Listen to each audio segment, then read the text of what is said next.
4th of July. I'm downloading some of my daughter's pictures. My wife and daughter just returned from a trip to Northwest Trek and Wolf Haven down in Washington State. And my daughter loves animals. My daughter's name is Nuranisa.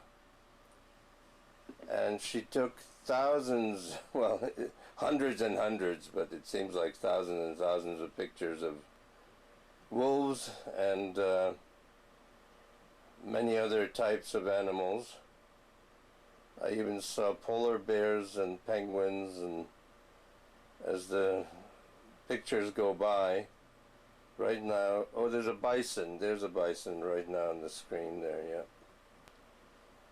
So, that's what I'm doing here. I'm downloading the pics, and maybe I should put some light on this because it looks too much like a silhouette. This is my workroom here. There you go, a bit of light. I work with 3 computers, as you can see. This one is still running Windows XP Professional. This new one is running Windows 7. And this really old one is still running Windows 98, if you can believe that. How many people in 2010 are running Windows 98? Well, I'm one of them, what can I tell you? I use this computer mostly for word processing. This new one I use for video work and browsing the web and all my other web-oriented work that I do. Needless to say, and this one I use also for video editing, because one of my video editing programs is better on this computer than on the new one for some reason. It works better. And anyway, so needless to say, I work earning my living in this home office. I usually start my work day, well, I get up at 5, start my work day at 6, and work until at least 6 in the evening, when I go upstairs and have a family dinner with my wife and daughter. Okay, I said I'm downloading pictures. Now you can see various animals that my daughter, look at that. Is that a bear? Oh, it's like a brown bear. No, that's not a bear. Anyway, so the pictures are still downloading. My daughter's actually, she's 13 years old. She's a very good photographer. She is very good at framing a shot and getting what she wants. And she's actually an award-winning photographer. We entered about 6 of her pictures in the Salt Spring Fair photography contest. And last summer she won, in the junior category, she won the trophy, which is like a traveling trophy. She has to give it back this fall in September. What else is interesting about today?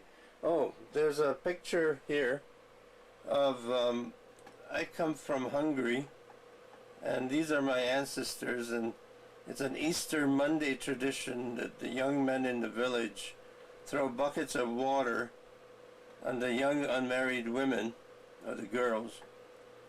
And I grew up in New York City as a young Hungarian immigrant, and we used to get together, all the young Hungarian immigrant boys, and go to girls' houses and spray them with perfume. I guess the modern day equivalent in urban setting is not to take a bucket of water like they did in the village, but just to spray them with perfume. But sometimes we had like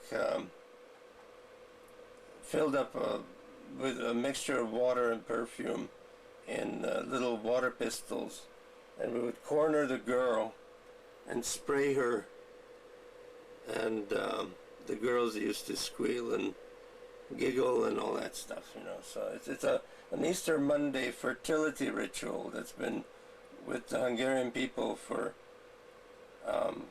probably over 1,000 years, I would imagine, maybe even longer, if it's like a pagan thing. The idea is that, you know, before Easter you're supposed to be fasting and you're supposed to be religious and wait for the resurrection. But once the resurrection comes on Easter Monday, you can let loose and you know, whatever, spray the girls. if you know what I mean. Well, nudge, nudge, wink, wink. And there's my to-do list. You can see there's over 30 items on my to-do list, and there's quite a few check marks, but not enough. Right now I'm working on an article for a magazine. Oh, there's my daughter. If you can see my daughter, Nisa. There she is. Now that's a younger picture of her. There's another one. And there's July calendar. And zooming in, where's the 24th? Where's the 24th? I want to see the 24th of July. 25th? Where's the 24th? There you go. 24th of July, 2010. This is my day. My wife is an avid gardener, so in the back of the house we grow vegetables. There's zucchini, and there's tomatoes, and certain kind of squash, and a lot of different kinds of lettuce and herbs. So that's what we do in the back of the house. Now, I'm going to go over to the front of the house where there's a real garden. On the way to the front of the house, you got to see this traffic circle that my wife actually works really hard on maintaining and watering, and she planted some beautiful roses and margaritas and phlox and all sorts of beautiful flowers. This is one of the neatest looking traffic circles in the neighborhood. On the corner there's an old house that's being renovated. Sometimes when there's a motorcycle that's making a lot of noise here. These guys have been working on this all summer. God knows when they'll finish. On such a dry summer as we're having right now, irrigation for a garden is essential. So this is our hose thing, which is long enough to take us to the traffic circle.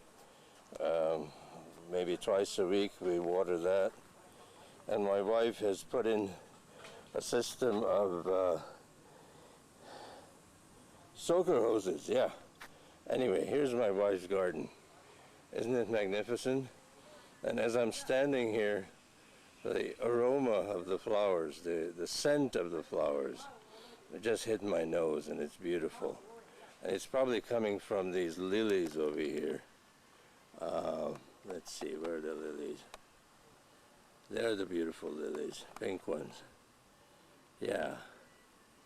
So this is my wife's flower garden.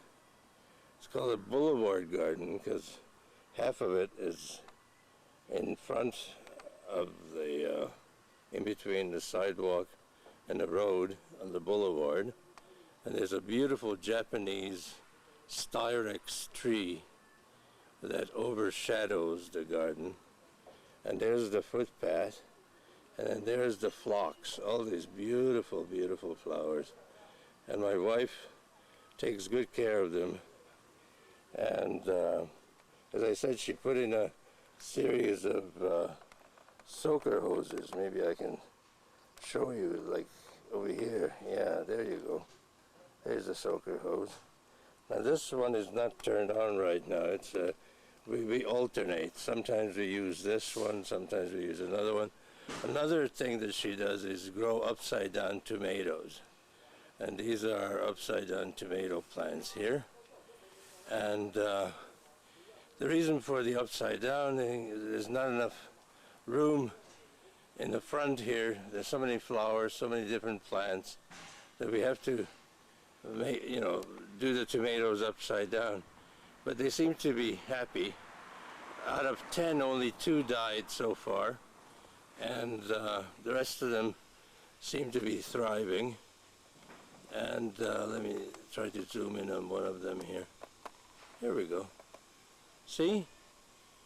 Plants, basically we bought Home Depot buckets, and the tomato plants are quite happily growing upside down. So there you go. Turn the world upside down, that's what I say, okay? So this is our front garden here, some more phlox. And here the irrigation system is in work, and you can see it's happening and you might be able to hear it. And these are the soaker hoses that are, right now, they're watering the central portion of this garden. Here's another phlox, a different color, and it's very beautiful. And I love this garden, and every passerby who goes by here just congratulates us and say, hey, nice job guys, nice job, you know. So now she ran out of places to dig up in front of our house, so she's growing in these big plastic buckets. She's growing a whole bunch of plants, and there's a butterfly bush up here, and there's some more buckets with plants and some beautiful phlox flowers again in the sunshine, just lovely. And we use organic fertilizers, actually. A fertilizer called iguana juice grow and iguana juice bloom. Those are the 2 fertilizers we use. And here's some more buckets that my wife is taking care of, and she planted. And these are William Shakespeare roses here. So she's quite proud of these. So I just wanted to show you that with a little labor of love, what you can do in front of your house in an urban setting. This is an urban garden. It's all organic. In addition to the organic fertilizer that we use, she also wheelbarrowed in tons of manure, composted initially horse manure and then later on different kinds of manure. And she mixed it with certain things. There's humic acid and fulvic acid in this ground, as well as the iguana juice. And we love this. We love this little garden here. And there's the lovely fairy roses. Lovely fairy roses. That's our daughter's favorite. So that's a good thing to end on. Hey man, here I am, late at night. It's around 10 o'clock in Vancouver, and we have fireworks this evening. My wife, Wendy, and our daughter, Nernisa, went to see the fireworks, and I wasn't sure when I was supposed to submit this footage, so I thought I had to submit it before midnight. So anyway, but I reviewed your site, Kevin, and I see that I have to answer some questions here. So what do I fear most? I fear most that my family will not love me anymore. And what do I love most? I love my family the most. And I already showed a picture of my daughter, our daughter. My wife doesn't want to be photographed, and etc., etc. So, now what else do I have to answer here? What makes me laugh? Okay, forgetfulness makes me laugh. How silly our minds are. Forgetfulness makes me laugh.